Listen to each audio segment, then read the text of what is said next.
Sentire Media. Ciao a tutti and welcome to Venice Talks, a podcast series dedicated to Venice in Italy. I'm your host, Monica Cesarato, a Venetian food and travel blogger. Join me as I share my insider knowledge to help you explore Venice at 360 degrees.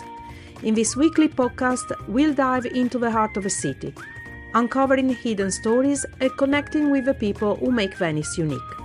The artisans, the writers, the fashion designers, the bloggers, the journalists, and more. Let's break free from cliché and discover the true essence of Venice, not just the monuments, but the vibrant people, the Venetians. Experience Venice the right sustainable way.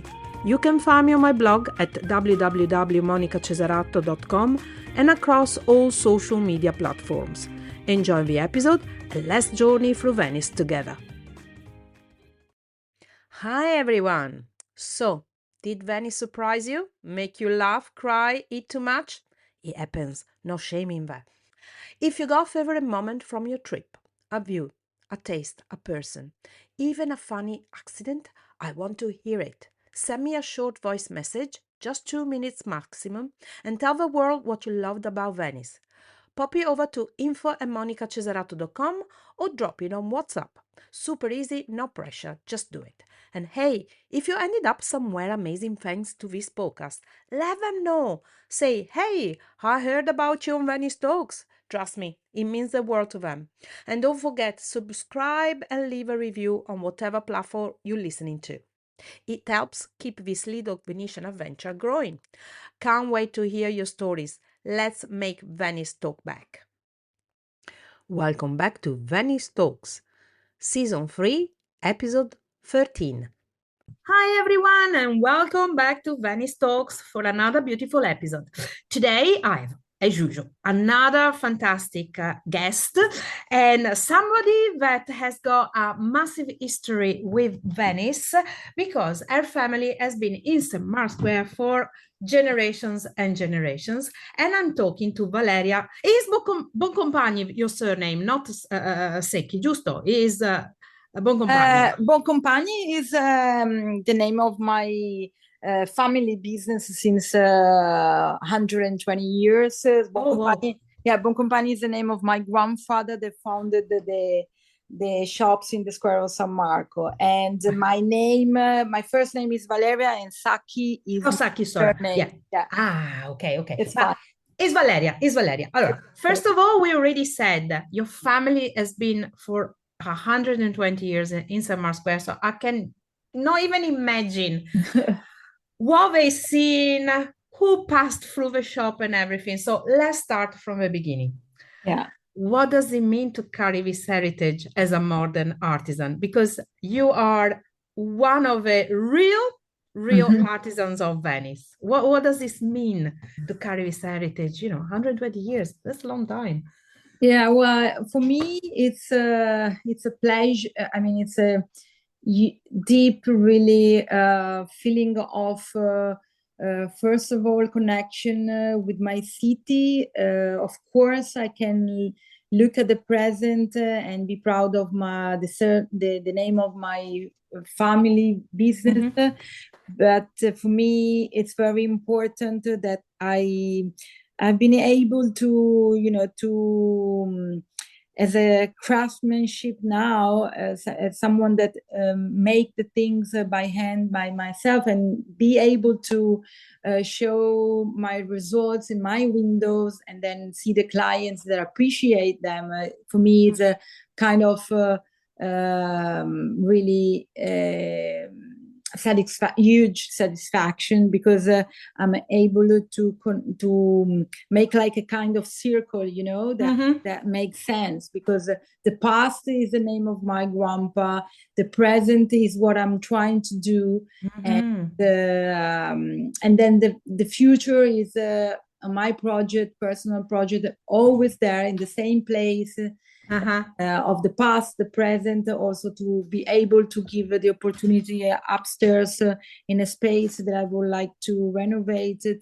Wait, let's not talk too soon now. We want to get into that. Okay, first of all, my satisfaction is really to feel connected deeply with my city in the past. So, Valeria, first of all, let's explain. Who is Valeria? What do you do in St. Mark's Square? That I know is a beautiful place, but who are you? Who is Valeria? Yeah, well, I've been in this field, in the jewelry field, since 30 years now, and then in the last 8 years, not only I sell the pieces of the one that I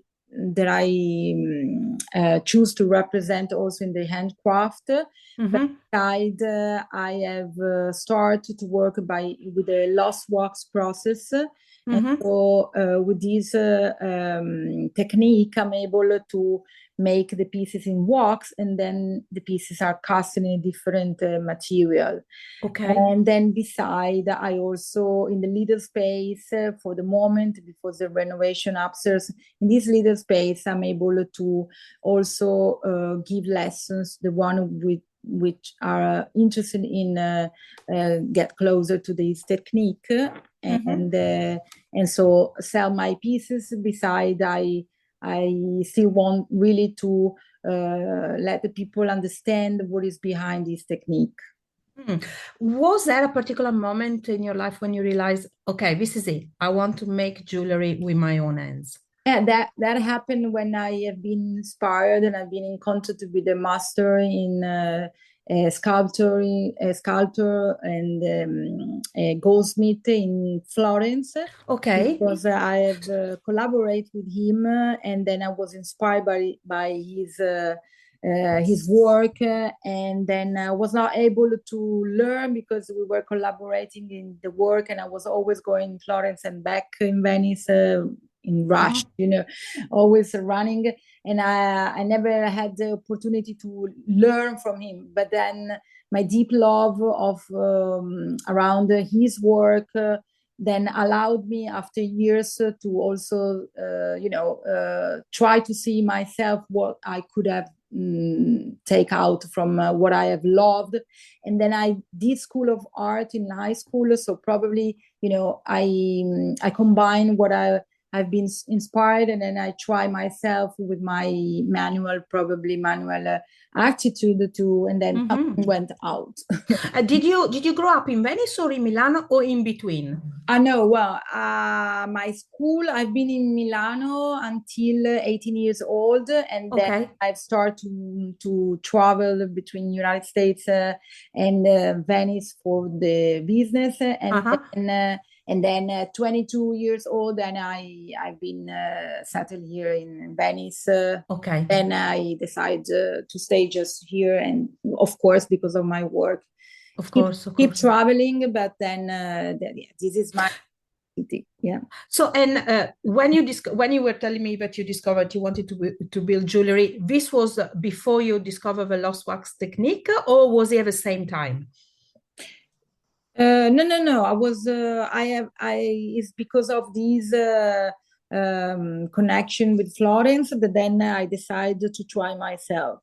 Okay. And you went straight for the lost wax technique.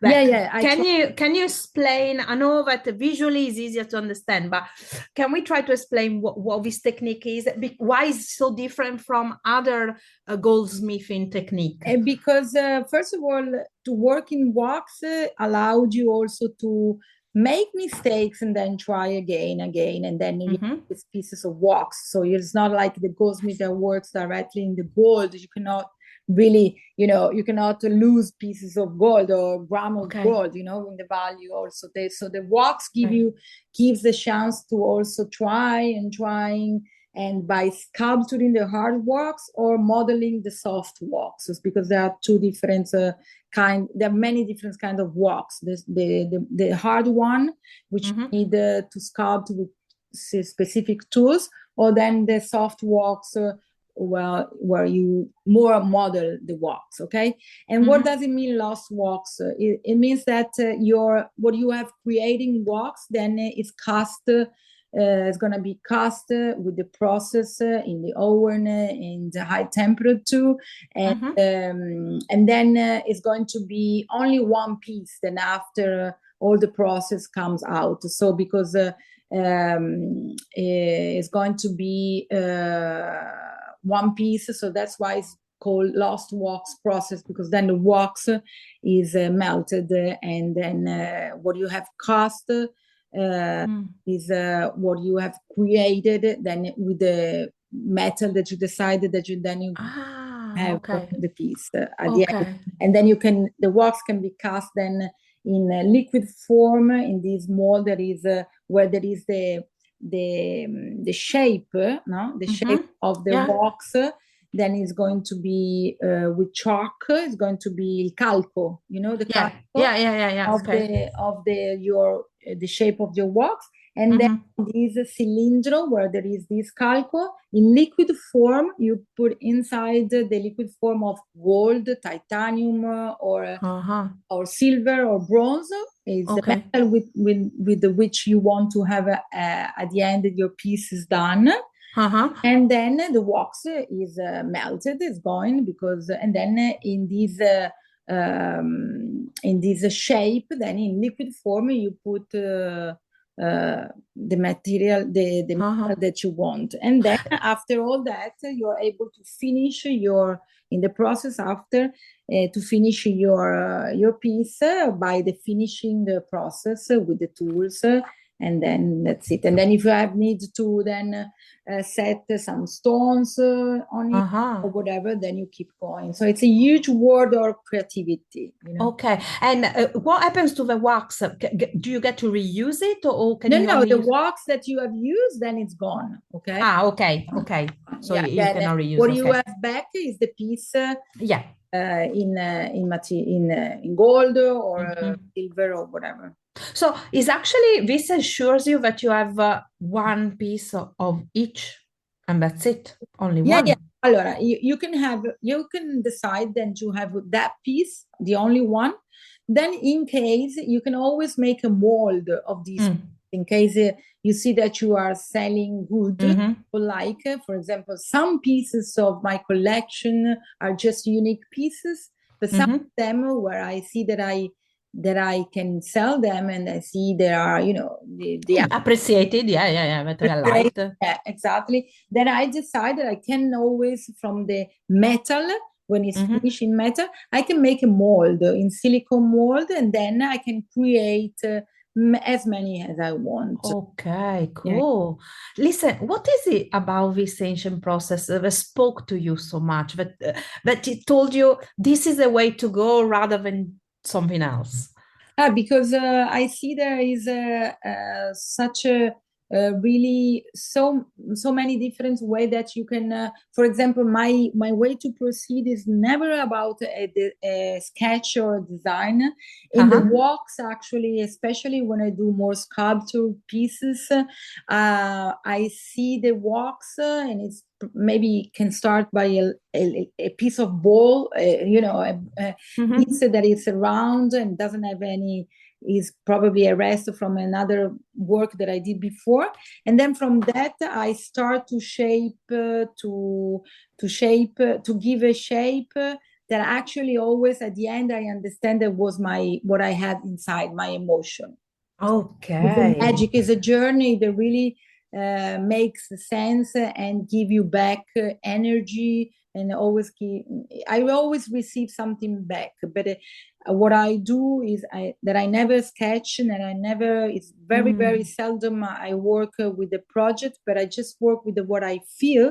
And in the wax, I'm able to see some shape, and then I try to take it out with the tools. And wasn't it Michelangelo that he was saying that when he sees a piece of block, he already knew what's inside there? Yeah, actually, I can, of course, it's something big. Of course, I'm nobody, Yes. and I will never be nobody. But I actually really understand that phrase when when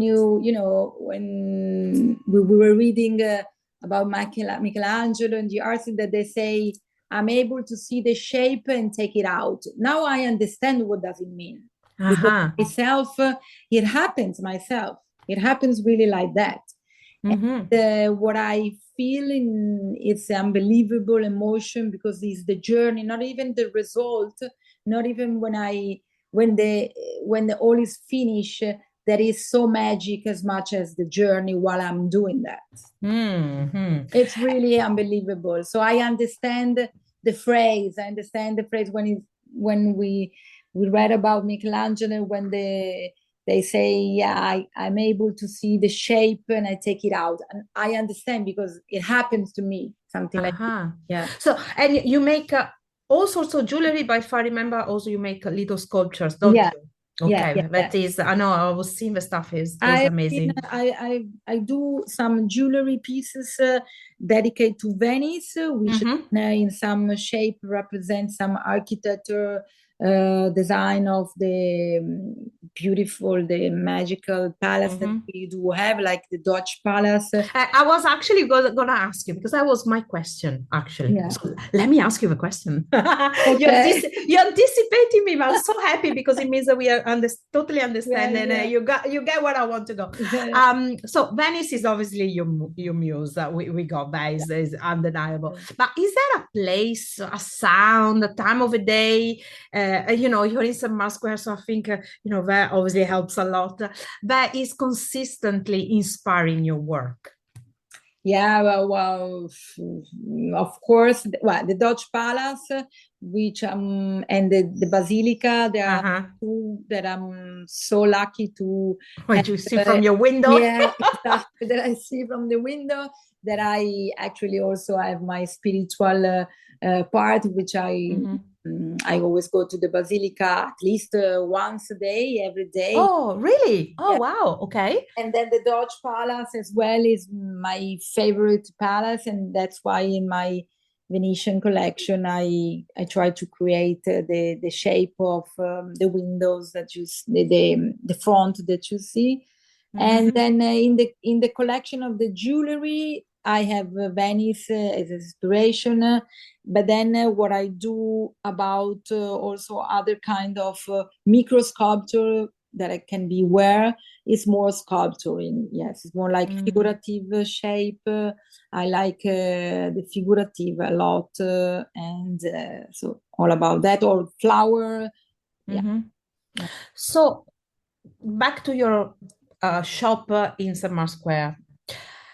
In a world of mass production and of fake, fake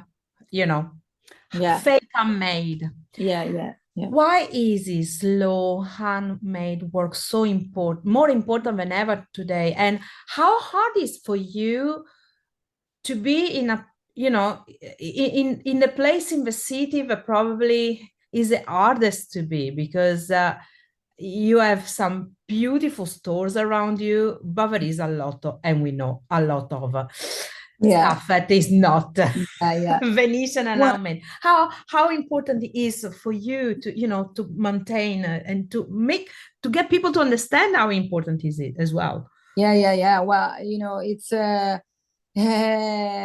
have the feedback from the people that come that I actually, it's really good to believe in doing something that where you show the real craft.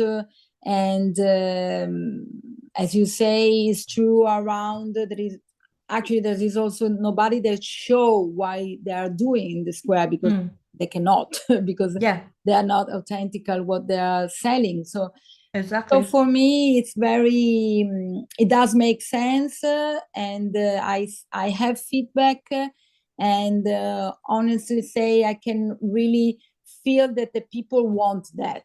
I mean, the people, even the massive numbers or whatever, they're really looking for that, and somehow they recognize themselves in a special place, So it's I feel like it's correct to keep going doing that because people also need to find places like that. And many times it happened that while as I have my bench in the middle of the 15 meters quadrants of shop, so it's very small.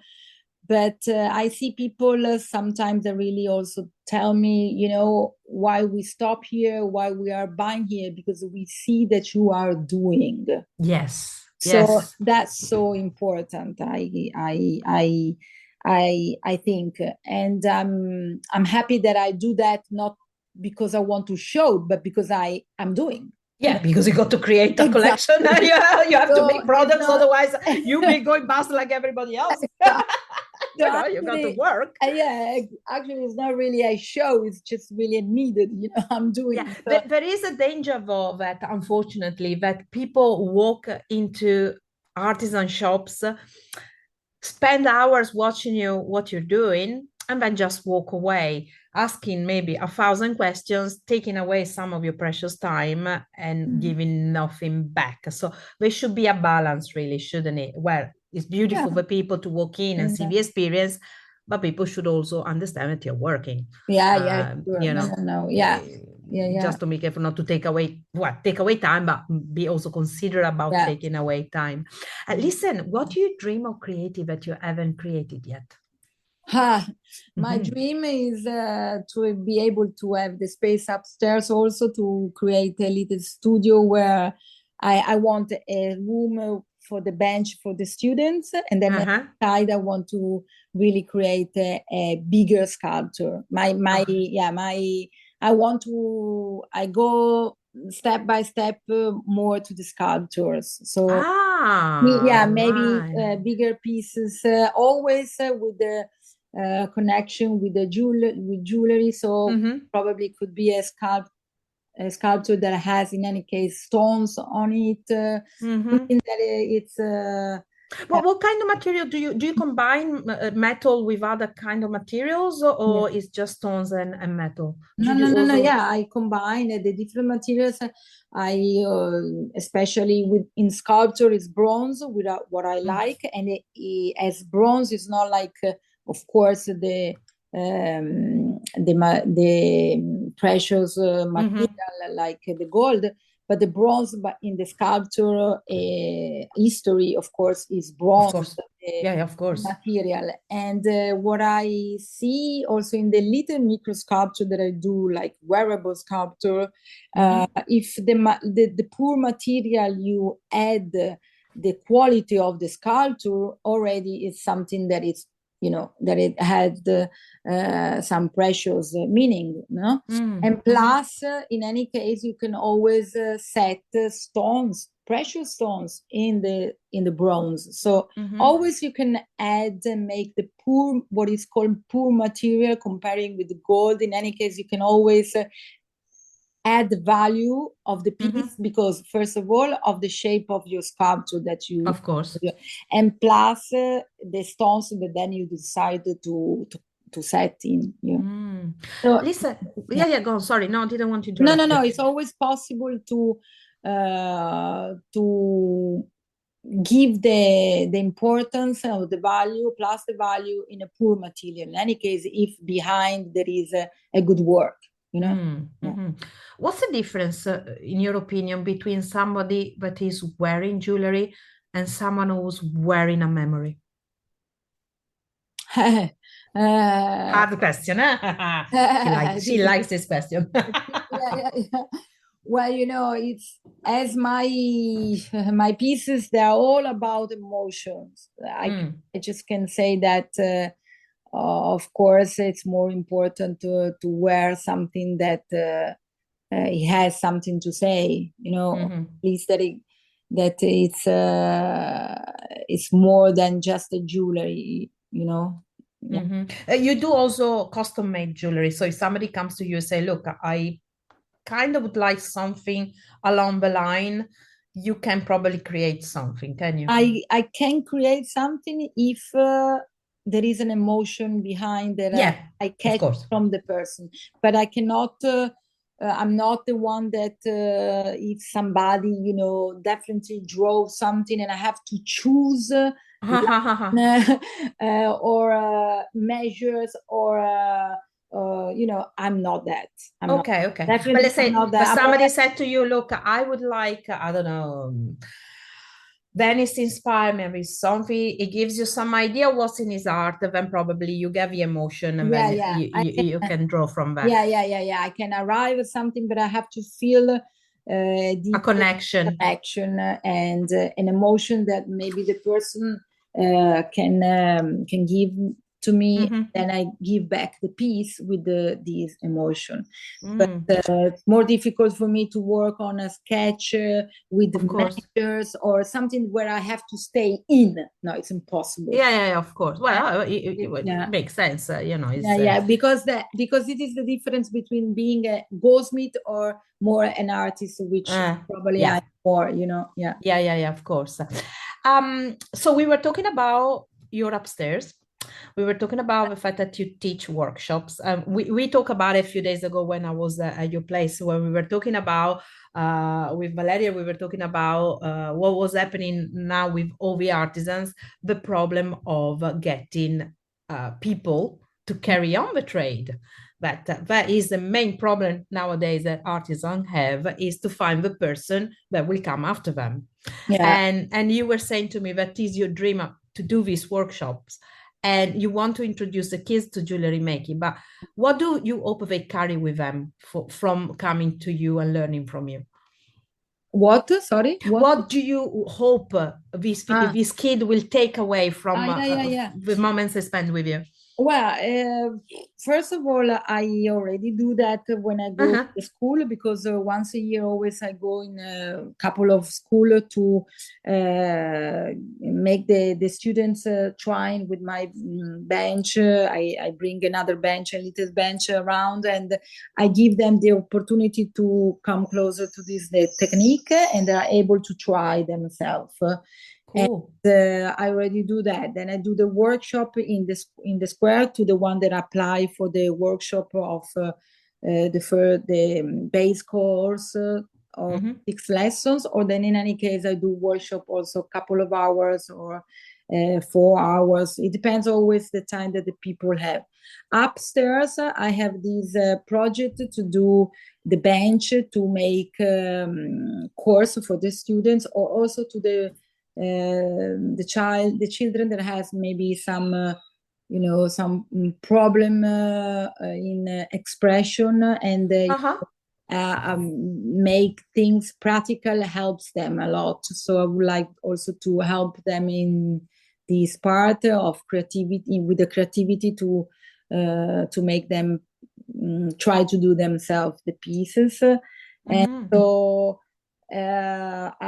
what they I see that the students are in the experience that I'm doing since 2017 going in the school. Okay. It's that they're enthusiastic about, Uh-huh.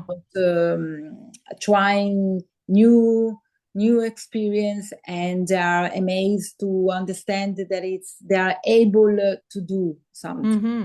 Yeah. Okay. And since you come from a generation after one, after another, is your daughter gonna come and take over from you one day? Do you think? Ah, she's very close to me if you want. You can ask her.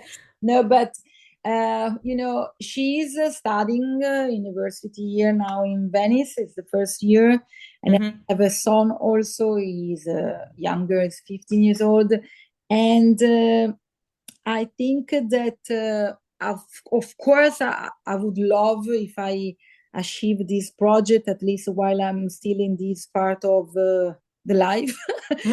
Uh, Okay.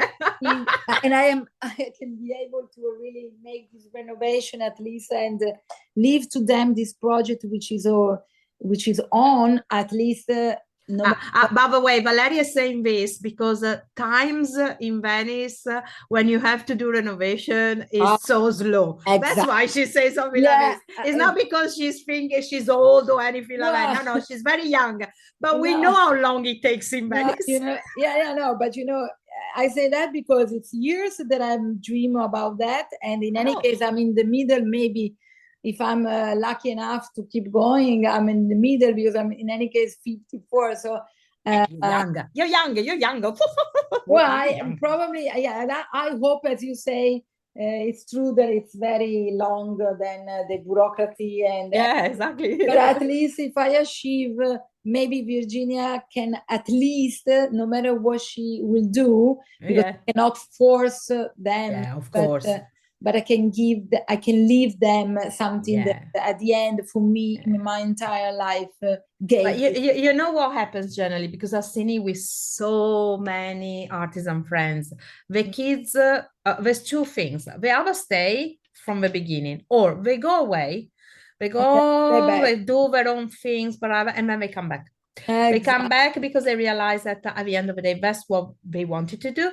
Yeah. They come back enriched because they went to try other things and then they realize that. So it's always there is hope. Listen, hope. Yeah. Listen, how did the events like the 2019 Acqua Granda or even becoming a mom, have they left a mark on your creation or on the way you work? The high tide of 2019 for sure that is it's in the center of the square, so it's the lowest part. Can you tell us, I know it's a horrible thing to ask you, but can you tell us what actually happened to you? Because I know it must have been a nightmare.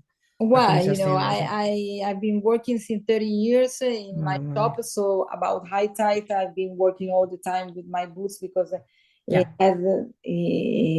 was often in my shop daily. So, but San Marco Square generally is the first part of Venice that goes underwater. Now. 6 months, thanks to the work that they have been doing, keep doing. With the Mose, Not the Mose, it's not the Mose, it's the work that they are doing in the square. Under that nobody, at least I understand that nobody knows about that, but it's 6 months that I'm not having high tide anymore. Okay, right. Step back. What work are they doing? Because I know they're doing work, but I thought they were doing. No, it's not a Mose. The Mose started at a certainly high level. Is 1.20 m. But me, I have the high tide after 89 centimeters. So between 89 centimeters and 120, where the Mose start and is on, in any case, I had the high tide all the time. But now, since 6 months, that this work that they're doing since 2 years, they start. It's already working, and I'm not having tide anymore. It's changed my life completely. Because in October, I was there. The first day that they raised the Mose too late, do you remember? The high water came up, and I remember I was actually interviewing the people at the Mose. I was filming the Mose going up. But they were late. They agreed they should have turned it up a little earlier than that, but never mind. And I remember when I came to San Marco Square, of course, I never come to San Marco Square when there is high water. No Venice too will ever come to San Marco Square in high water. So of course I didn't have any boots or nothing. I was like soaked. And I remember it was up to my, I think, like my ankles or something. I remember going to Caffè Quadri completely. Walking in the water and stuff. So I think it's the last time I remember. So, but what actually work are they doing? So it drains away or what? Yeah, they're making a kind of canal. Under like a drench kind of thing. A trench, in front and behind the square. So it's something that it's really working because because it's really something that it has been since 6 months that I'm not having night tide anymore. Good. And you know what? And you know what? I try also to to give my joy about all that to a journalist, maybe making an article and also saying thanks to all the one that work. And you know that no one journalist has been interested. You know why? You know why? Because it's a good news. Brava. Okay, I was gonna. Okay, so you know, I'm never gonna call me again. But this morning, I cannot tell you who. But this morning, I got called by a very famous TV channel. Cannot say who. They're foreign. I cannot say the name. Otherwise, they never call me again.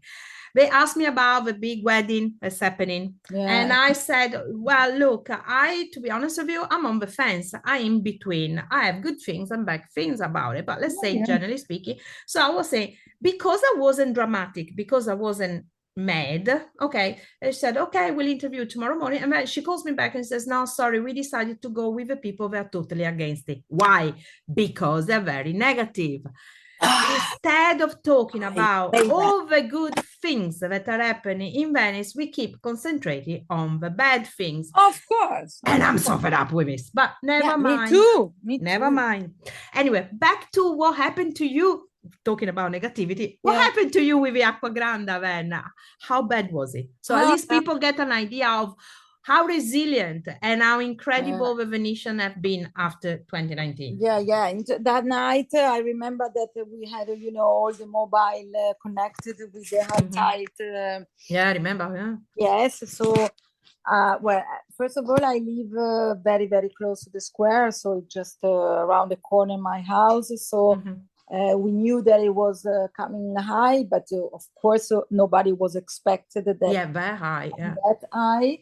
And honestly say, I was with my children a little also praying. Of course. Because it was scaring that night also because, there was a tempesta. So it's... it was a storm. It's unbelievable. Exactly. Do you live on the ground floor or do you live up? No, I'm up. Thank God. So it was okay.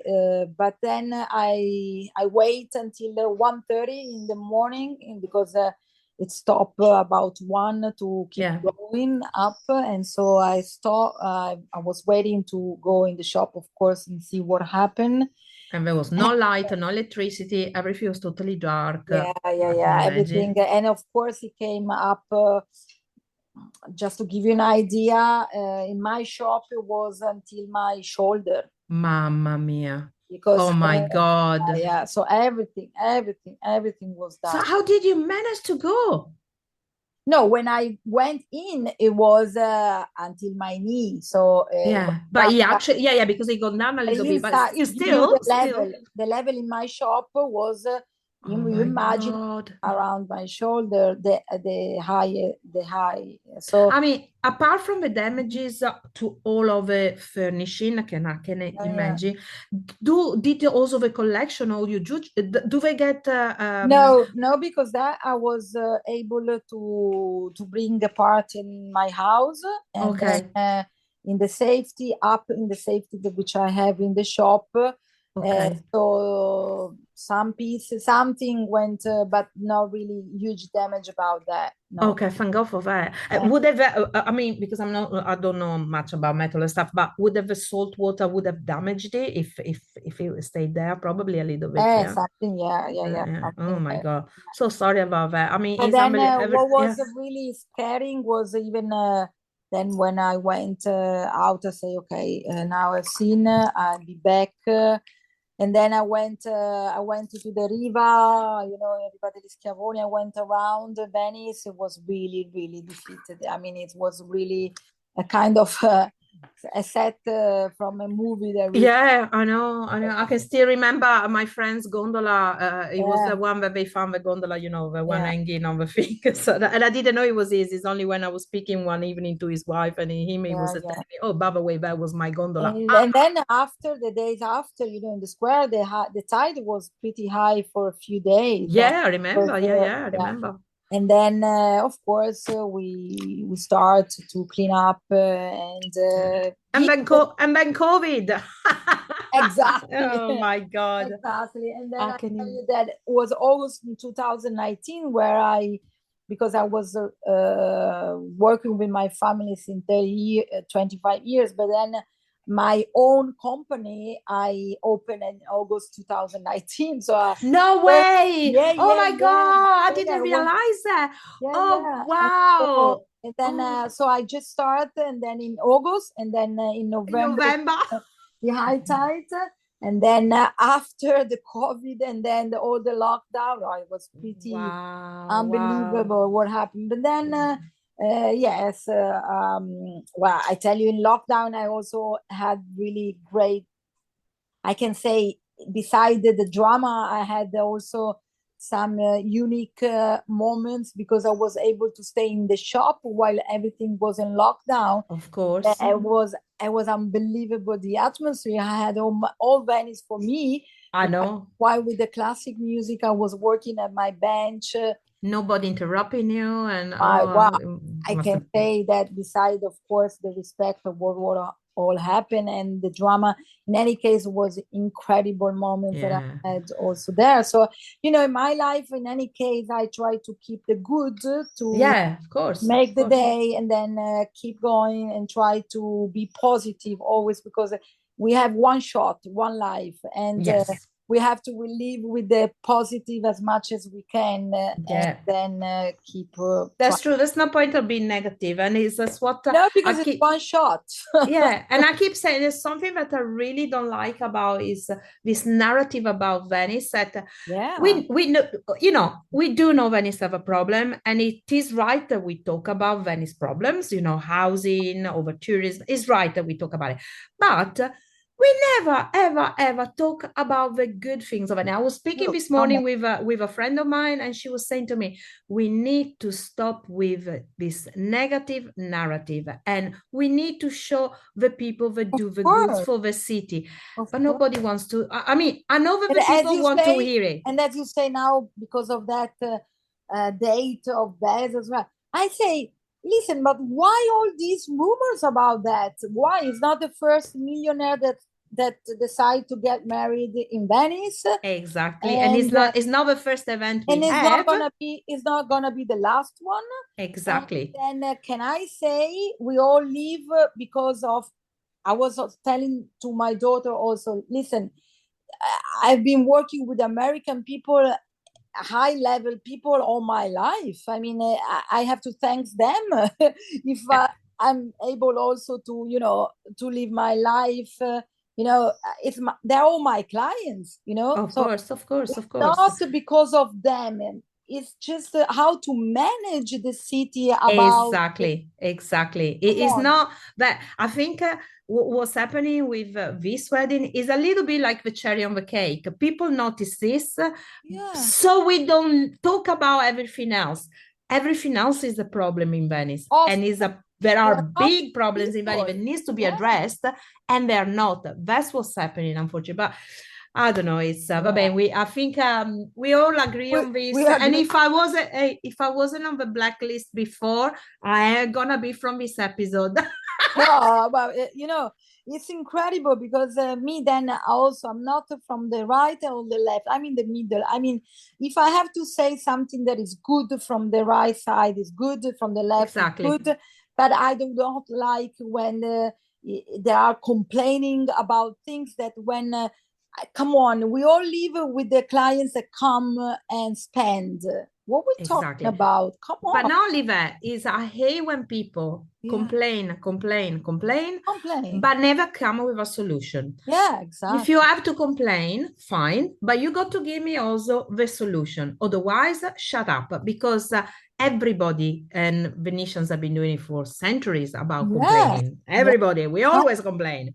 But let's concentrate on the people. There's so many associations, so many companies, so many beautiful yeah, artisans, and people.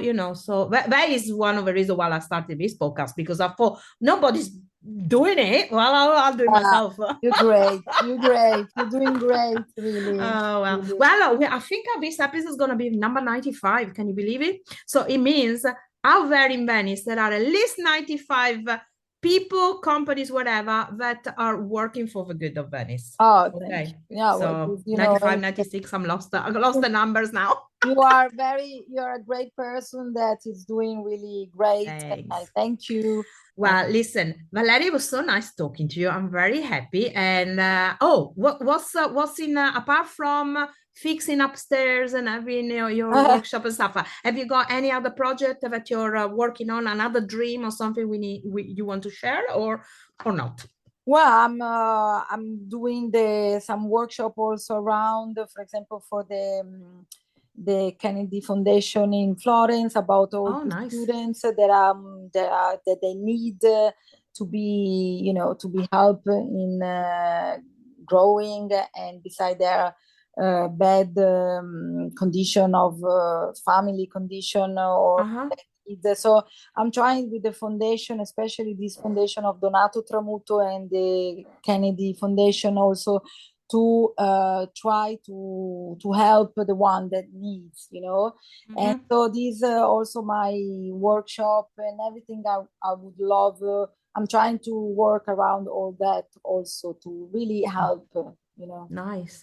So where can people, okay, they can find you San Marco Square, not far, right, on the same side of Caffè Quadri and Caffè Lavena. She's there. Okay, not literally. That my part is the real square. Exactly. The original is the Procuratie Vecchie, which is in the level of the square. We do not have stairs. The other part of the square is not square. They have Oops. And when I told you the Venetian a very particular thing, I can just imagine what she's thinking of me that I live in the countryside. No, but people doesn't know. They think the square is all around, but the square is the level of the square. So the Procuratie Vecchie are the real square. Yeah, and the rest came after. So you're there, and what is your website? My website is www.boncompagnivaleria.com. And you are on Facebook and on Instagram too? I am on Facebook because, Instagram and Facebook, you need to be together. But what I'm really present is Instagram, yes. Okay. Boncompagni.valeria. Okay. But you're going to find everything as well. Yeah, good. It's on the website, and it will be on my on Facebook. website. I don't really go, and I don't. I follow my Instagram because my daily life is about my work, my children. Yeah, of course. You're working hard. You're working hard. You're all day long there. We have a shop, and when you have a family, social media should be the last thing that you do. I'm alone with it. So don't worry. I hear you, woman. I hear you. Listen, it was so beautiful talking to you. Thank you again. And guys, make sure that when you go and see her, you heard her on the podcast. So at least she knows that she did a beautiful interview. Thank you so much. Thank you very much. Thank you. Ciao, cara. Ciao. Grazie. Thank you so much, Valeria, for this wonderful chat. You can find Valeria at www.boncompagnivaleria.com and on all social medias as Boncompagni Valeria. And don't forget to leave a review and to subscribe. Ciao, ciao. Sentire Media. Hey, podcast producers and show hosts. Do you want to join a podcast network that celebrates all things Italian? At Sentire Media, we understand the allure of Italy and its unique culture. Our devoted team of hosts and producers are all driven by their shared passion for Italy. And we work tirelessly to create the best lifestyle podcasts and content that will whisk you away to the very heart of Italy. With us, you can savor the mouth-watering flavors, get lost in the stories from the past, break down the cultural barriers, and truly immerse yourself in the vibrant traditions of this intoxicating country. If you have a great podcast idea or are already in production and would like to join Sentire Media, head over to sentiremedia.com, that's SENTIRE media.com, and find out how to submit your show.